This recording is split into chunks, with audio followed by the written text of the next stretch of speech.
محترم المقام رئیس مدرسہ استاد حیدر خان صاحب، معزز اساتذہ کرام، عزیز طلباء،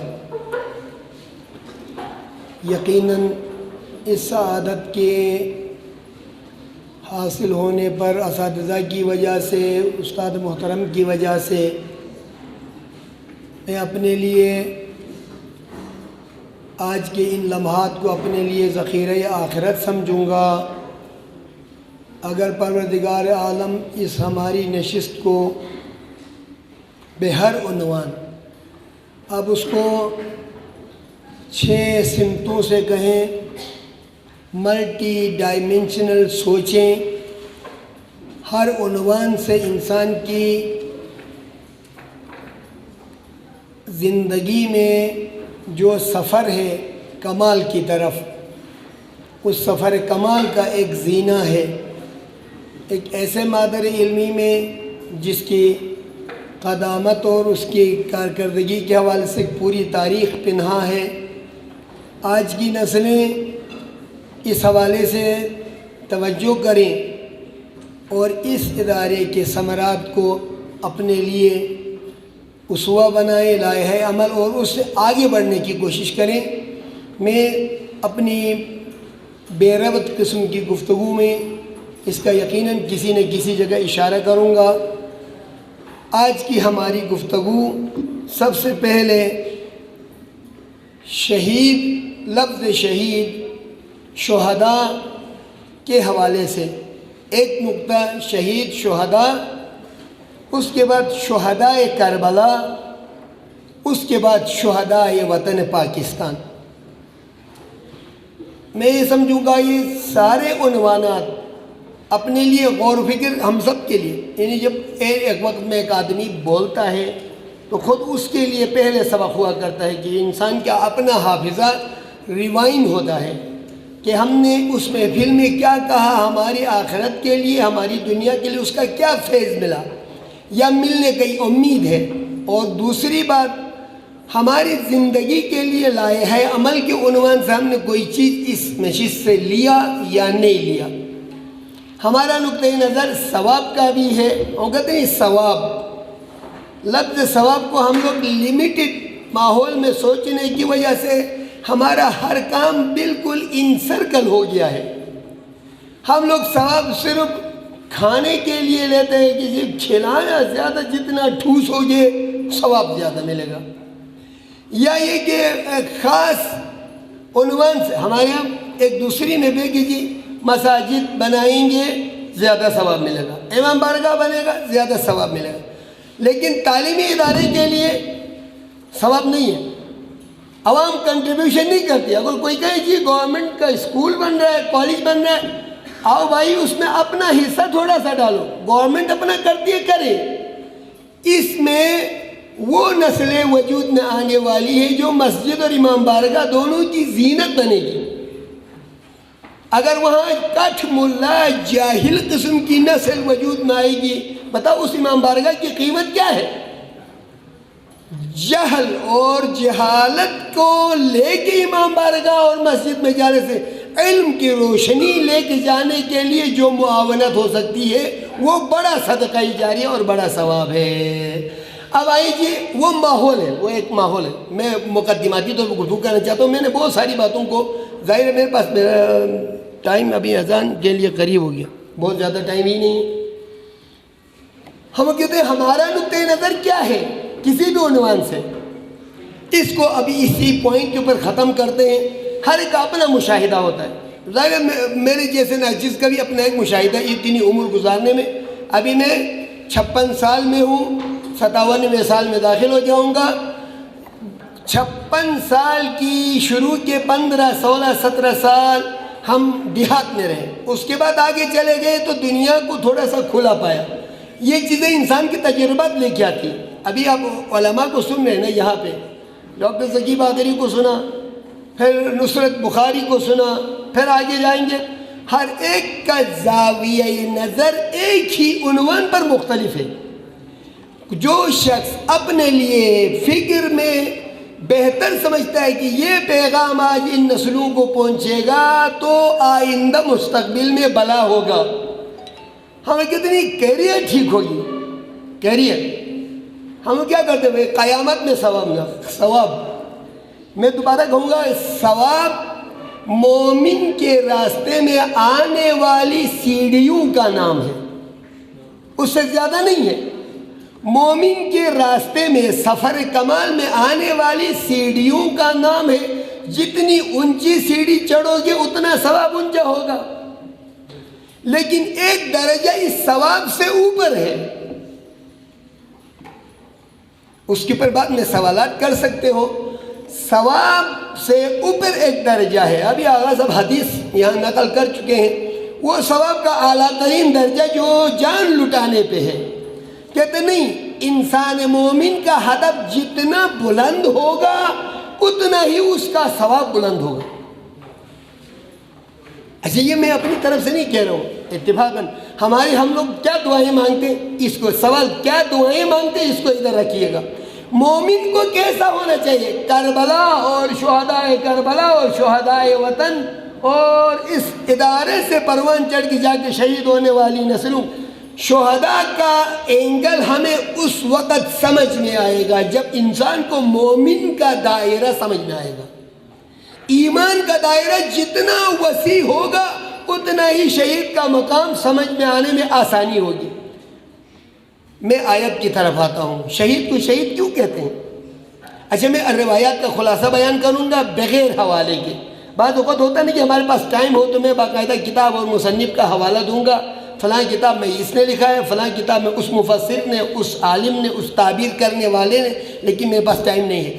خلاصہ یہ ہے، سب سے پہلے شہید، آپ نے سورہ یوسف کا مطالعہ تو کیا ہوگا، وہ مووی دیکھی ہے، فَشَهِدَ شَاهِدٌ مِّنْ أَهْلِهَا، ایک چھوٹا سا بچہ زلیخا کے کزن کے گود میں ہے، اس نے گواہی نہیں دی ہے، اور میں کہتے گواہی دی، گواہی مانگا گیا تھا، یعنی زلیخا کے شوہر نے گواہی مانگی تھی، اگر تمہارے پاس مضبوط کوئی گواہی ہے تو لاؤ، اس نے گواہی مانگی تھی لیکن گواہ نے فیصلہ سنا دیا۔ شہید یعنی گواہ، کبھی کبھی گواہ گواہی دیتا ہے، اس کی ذمہ داری بھاری، لیکن کبھی کبھی گواہ کیا کرتا ہے، اپنے الفاظ میں فیصلہ سنا دیتا ہے۔ فیصلہ کیا ہوا؟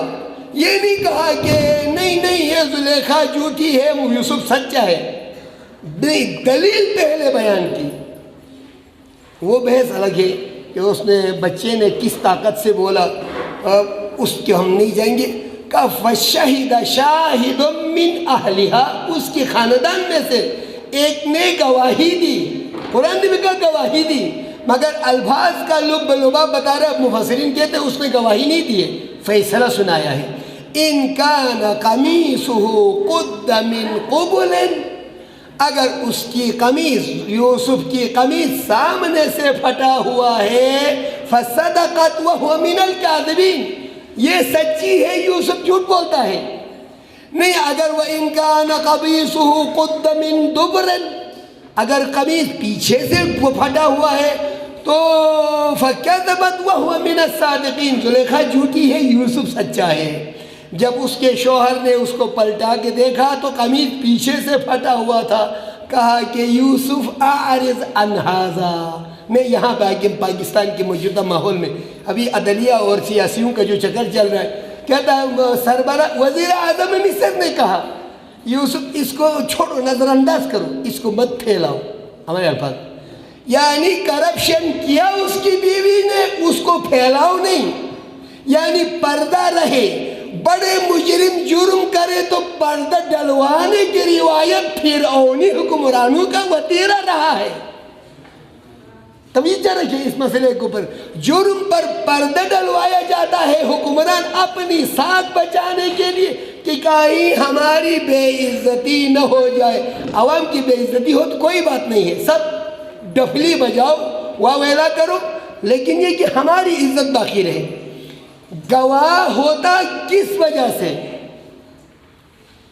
کہتے ہیں عدالتی نظام میں ہمارے اساتذہ سے آپ پوچھ لیں، گواہ وہ زیادہ وزنی شمار ہوتا ہے جو چشمدید ہو۔ اگر کوئی یہ کہے کہ کیا تو نے دیکھا ہے وہ واقعہ، یا آپ کے سامنے ہوا تھا جب فلانے نے وصیت کی تھی، وہ کہے گا ہاں میں موجود تھا، اس نے یہ باتیں کی، میرے ساتھ 4 اور ہیں، روشن دن کی طرح میرے سامنے کوئی چیز چھپی نہیں ہے، لہذا صحیح سالم یہ بات ہے کہ میرے سامنے واقعہ ہوا ہے۔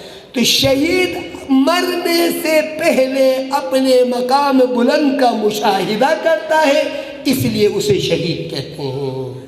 اب یہ آئیے سورہ یاسین کی جو آیت ہے، مومن آل فرعون کو موسیٰ کے فرار کروانے کے جرم میں گرفتار کیا گیا اور اسے قتل کرنے کا حکم صادر ہوا، تو وہ موت کا سامنا کر رہا تھا، اس وقت دعا کی قیل ادخل الجنہ۔ یہاں نہیں ہو کہ اس کو قتل کیا گیا، نہیں کہا۔ قرآن کا اسلوب بیان یہ ہے کہ کچھ باتیں ایڈوانس میں اس مقام پہ بات کرتا ہے جہاں پر پچھلا سٹیپ آٹومیٹکلی سمجھ میں آتا ہے۔ کہتا قیل ادخل الجنہ، فرشتوں کے ذریعے کہلوایا گیا کہ جنت میں داخل ہو جاؤ، تو اس نے کہا قال یا لیت قومی یعلمون، ہائے افسوس میری قوم یہ حقیقت جان لیتی۔ کیا ہوا ہے؟ یہ حقیقت کیا ہے؟ بما غفر لی ربی وجعلنی من المکرمین، کہ میری ابھی تک جو گناہ تھے، دانستگی میں پیغام سامنے نہ آنے کی وجہ سے جن برائیوں میں مبتلا تھا، وہ سارے میرے پروردگار نے مجھے بخش دیے ہیں۔ وَجَعَلَنِي مِنَ الْمُكْرَمِينَ، اس نے مجھے عزت داروں میں قرار دیا ہے، یعنی مقام شہادت صاحبان عزت انسانوں کا مقام ہوا کرتا ہے، پست اور ذلیل فطرت انسان کبھی بھی شہید نہیں ہوتا۔ جو فطرت پاکیزہ ہوگی، مقام میں محفل انس میں محبت میں ملائکہ کے ہمسنگ ہو، نہیں بھائی وہاں پر آئے تو ملائکہ شہید کے قبر کی طواف کرتے ہیں، راہ خدا میں خون بہانے والا اتنا بلند مرتبہ ہے کہ اس مومن آل فرعون کو دکھایا گیا جنت میں داخل ہو جاؤ۔ کہا افسوس ہے میری قوم اگر یہ جان لیتی کہ میرے پروردگار نے میرے سارے کیے ہوئے بخش دیے ہیں اور عزت داروں میں قرار دیا ہے۔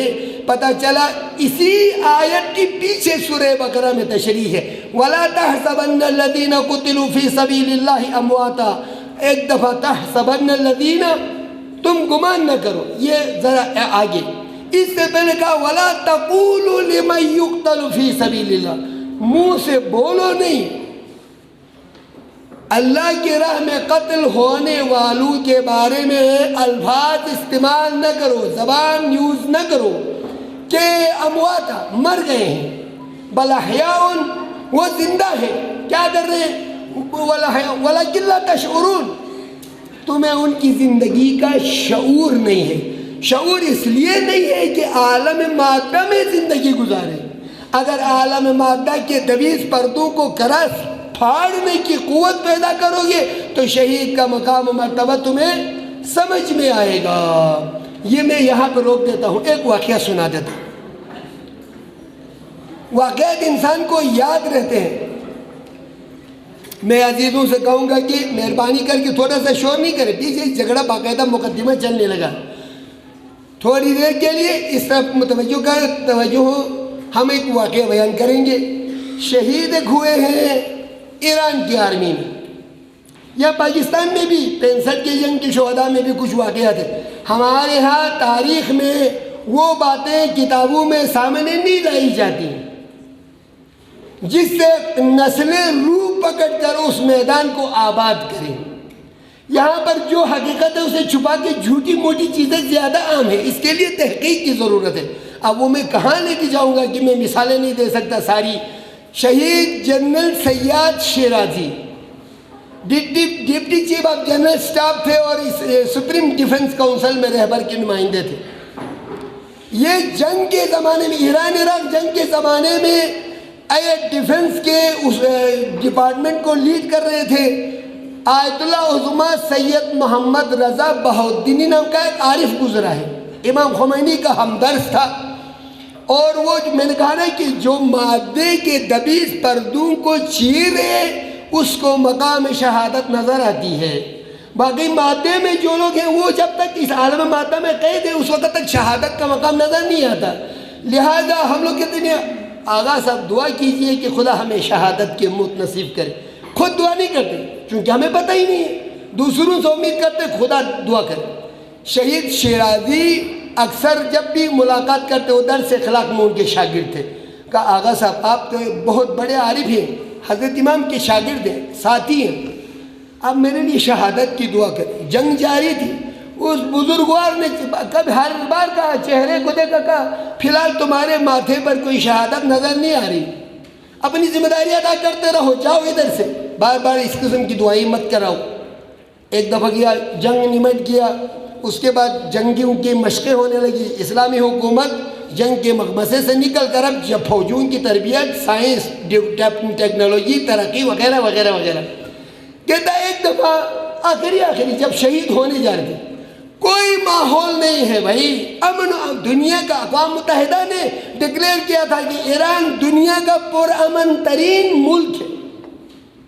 ایک دن ملاقات کے لیے فیملی کو لے کے رخصت ہو رہا تھا, تو جب بیوی بچے باہر نکلے, اس دفعہ وہ بزرگوار سید عارف کھڑے ہو گئے. سید شیرازی کے ماتھے کو چوم کے کہا, بیٹا مجھے نہیں معلوم کہ وہ واقعہ کیسے ممکن ہوگا, لیکن اس وقت تیرے ماتھے پر مجھے شہادت کا ستارہ نظر آ رہا ہے. یعنی انسان نفس کی پریکٹس اور مشق میں اتنا آگے جا چکا تھا کہ جوان ابھی پرامن ترین ماحول میں جب میزائلوں کے بیچ بوچھاڑ میں لڑ رہا تھا اس وقت نظر نہیں آ رہا تھا.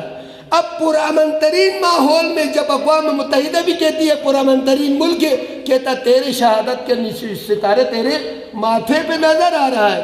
وہ وہاں سے چلا گیا اور تہران میں 3 دن کے بعد شہید ہو گیا.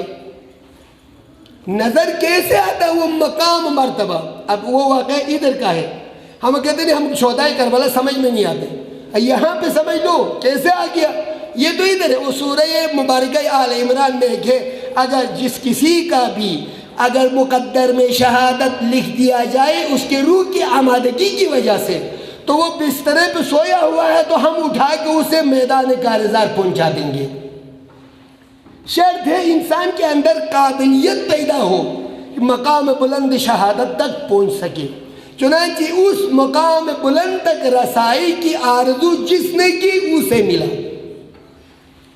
نمبر 2, ہم لوگ عموماً سنتے ہیں, اب یہ اسلامی حکومت کی برکتیں ہیں.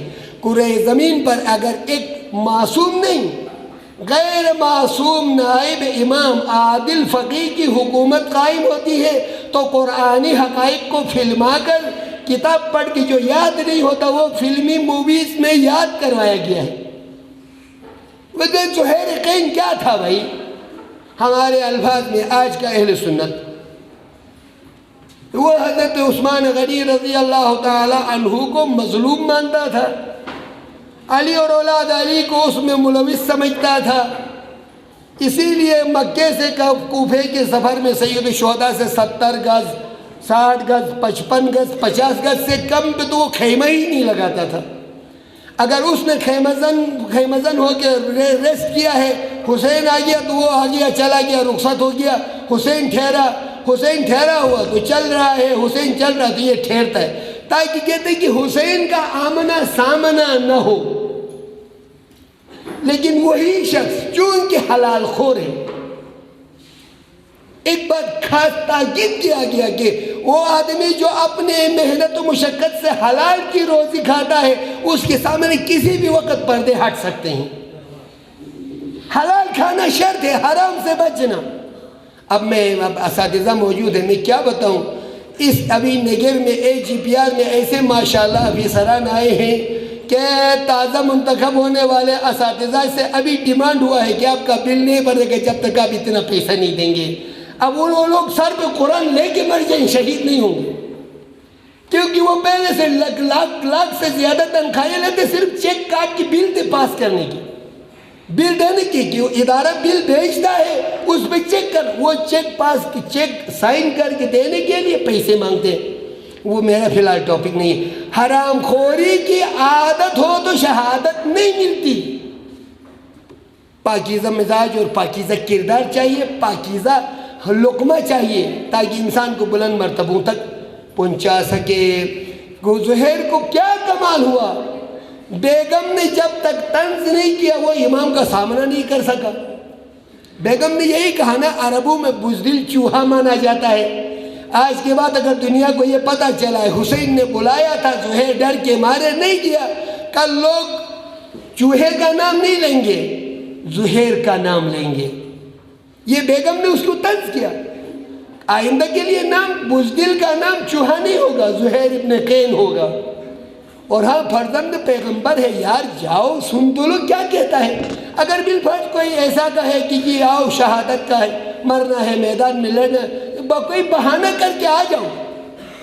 لیکن وہ چلا گیا تو منہ لٹکا ہوا تھا، واپس آیا تو چہرہ دمک رہا تھا اور کہا بیگم میں تجھے طلاق دیتا ہوں، یہ میرا مال نہیں تمہارا ہو گیا، یہ اولاد بچے تمہارے، ان کی اچھی پرورش کرو، میرے غلام میری کنیزیں سب آپ کی ملکیت. خاتون ہوشیار تھی. ابے کیا ہو گیا تجھے؟ جا رہا تھا منہ لٹکا کے، اب آیا ہے ماشاءاللہ خوش خوش چہرہ لے کے. تو ہوا کیا ہے؟ اس نے یہ نہیں بتایا کہ حسین نے مجھے کیا بتایا، کتابوں میں نہیں ملتا. قیاس آرائیاں بعد میں کہ چونکہ ان کی ملاقات 1 to 1 تھی، ایون حضرت ابوالفضل عباس بھی نہیں تھے، تو پھر کیا کہا بعد میں. قیاس آرائیاں یہ ہے کہ آقا نے اسے جنت کے مقامات دکھائے. قیاس ہے، آقا نے اسے لوح محفوظ سے نانا رسول اللہ پہ اترنے والی اس تفصیلی لسٹ دکھائی جس میں حسین کے ساتھ شہید ہونے والوں کا نام موجود تھا. اور ایک اور واقعہ، جو بھی ہو پردہ ہٹ چکا تھا، جیسے بھی ہٹ چکا تھا، پردہ ہٹ چکا تھا. زہیر نے کہا مرنا کل بھی ہے، مرنا پرسوں بھی ہوگا، بہت لمبی عمر کے بعد بوڑھا ہو کے مرنا بھی ہے، تو جب مرنا ہی ہے تو اختیار کر کے فرزند رسول کا ساتھ دے کے میدان میں کیوں نہیں مرتا ہوں. لہذا میری موت پر غم نہ کرو، میں تجھے طلاق دیتا ہوں. ہاں عاشقانہ طلاق.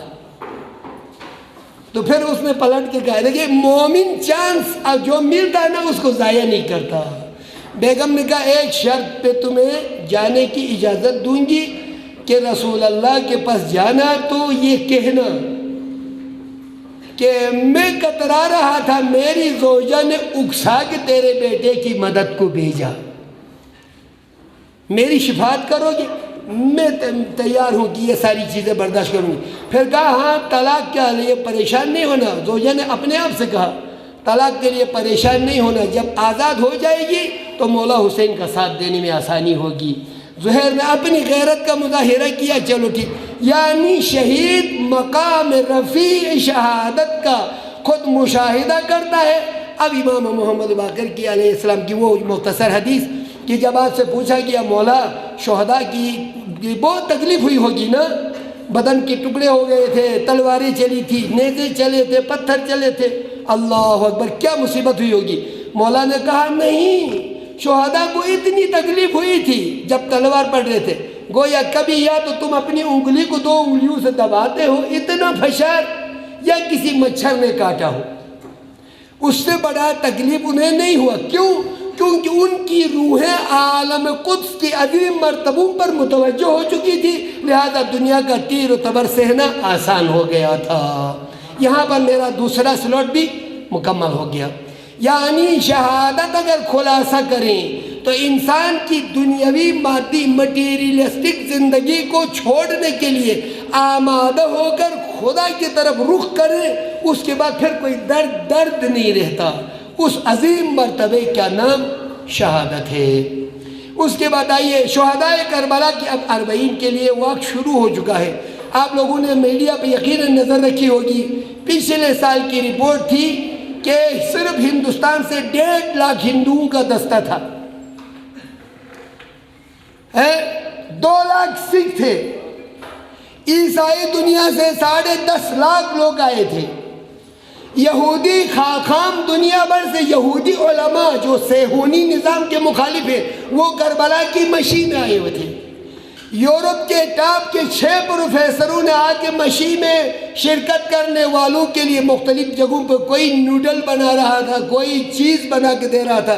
ٹاپ کے پروفیسر اٹلی کے، امریکہ کے، فرانس کے اور جرمنی کے ٹاپ کے پروفیسر، اینتھروپولوجی کے اساتذہ، پولیٹیکل سائنس کے اساتذہ، ہسٹری کے اساتذہ، سارے آئے تھے، وہ عیسائی تھے، لیکن کہہ رہے تھے کہ ہمارے لیے حسین کو وسیلہ بنا کے دعا کرو کہ ہمارا عیسیٰ ہم سے راضی ہو اور ہمیں ہدایت کا راستہ ملے۔ حسین کے لیے یہ ساری کائنات کی مختلف نسلیں کیوں اکٹھی ہونا شروع ہو گئی ہیں؟ تو کہ یہ اس آواز کی لبیک ہے۔ یہاں پہ میں ختم کروں، جب حضرت لیٹ گئے تھے، زخمی ہو گئے تھے، شمر نے اعلان کیا، اے حسین تو آرام سے سو رہا ہے، تیرے خیام پر حملہ ہو گیا ہے۔